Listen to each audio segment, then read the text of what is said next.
Alright. Abera VJ Expo Uganda. Mugamba mutya bakasitoma bange abalungi abeyisinjiro. Mugamba mutya eyo kwabiri. Expo Uganda nga nze nkikuttemu. Mugamba mutya abekabwohe Itendero. Ntungamo Rukungiri. Mugamba mutya abembalala. Bumufi buno bwoba obwetaaze bufirimu buno obw'Olunyankole. Tubukyusa ntubuza mu Luganda oba obwetaaze nga bwogerere obwa VJ Expo Adams Videography embalala ku High Street awo bubeerawo. Majestic Plaza wane Kampala ne ku VJ Center bubeerawo butereevu. Olina VJ Expo Uganda. Mugamba mutya bakasitoma balungi. Alright. A unique film production nga bulijjo. Phenomics actors bye bazanyi bo. Tutandiseko n'omubulizi omu kyaki asoma essula ey'okutaano. Mu kyaki eno mulimu mwana muwala Nalumansi entuula y'ogiraba. Abooluganda mu Yesu Mukama Katonda tugamba obwenzi kibi.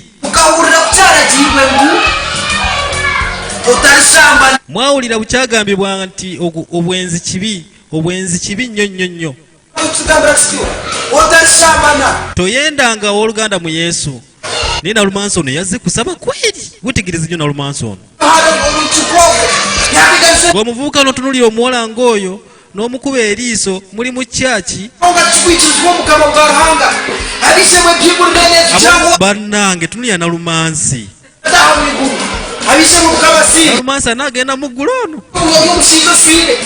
Asita katumuveeko wetegereze Nalumansi. Ebintu ng'ebyo tubyetaaga mu nsi abantu ba Katonda. Ekibi ky'obwenzi kibi. Ekibi ky'obwenzi kibi abooluganda mu Yesu. Ekibi ky'obwenzi kibi abooluganda mu Yesu. Abooluganda mu Yesu katuyimirire tusabe. Bannange Nalumansi. Mu maaso ga pasita wennyini.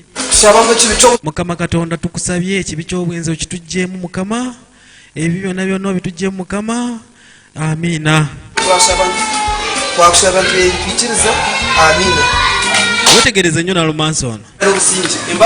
Abooluganda mu Yesu buli omu abuuze ku munne. Wetegereze nnyo Nalumansi. Weebale kusaba pasita. Kyokka bannaye Nalumansi. Pasita amunywereza ddala mu kafuba. Tugenda mu maaso wetegereze firimu. Mu firimu n'oba obwetaaze okuyita akaseera pasita ali waka ali mu kutendereza omutonzi ali mu Bayibuli.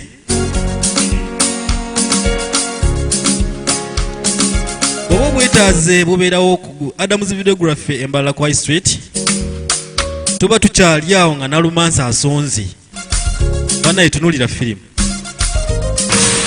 Bannange pasita gye baleko. Odeize ugamba otya Nalumansi.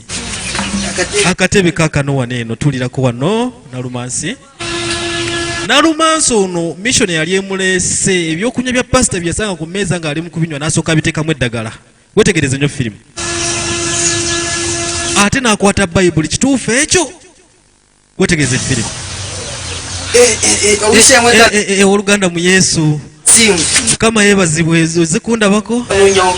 Kandeeta akatebe tuwayeemu owooluganda mu Yesu. Wetegereze Nalumansi ono bannange abawala. Ashemererwa kukola. Nsanyuse nnyo okukulaba munnange.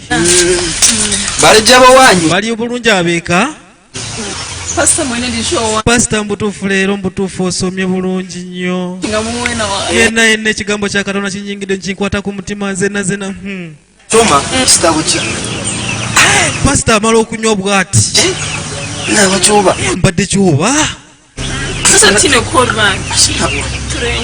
Kwata weeyongera onywe. Jjukira ebyokunywa bino Nalumansi yataddemu eddagala.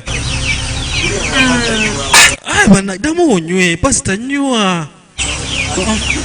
Tunulira Nalumansi bannange. Alesiwulira bulungi oba kiki?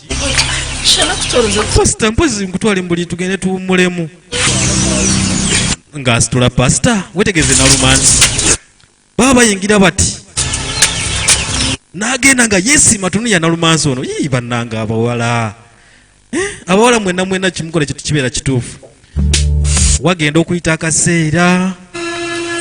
pasita yena yatuukira mu kyeka ngo bannange kiki kino angova egenda omuggwako nga kyalaba takitegeera atunulya nalumanzi tamanyi yasuze naye atya nalumanzi kiki gweno pasita nze nakumaze dda Stanley fuluma mu nyumba yange ng'omuntu alimu okukkiriza wabera Stanley fuluma mu nyumba yange fuluma Stanley fuluma mu nyumba yange fuluma mangu kama nsasire mukama ekintu kyenkoze Stanley fuluma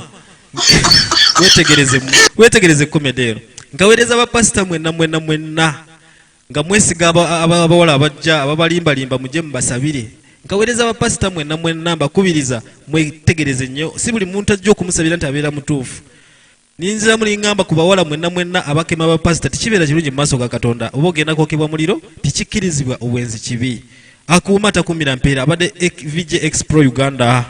Wow, gowembalala tuwerabira omuvi buno obujja ku Adam's videography kwa street embalala.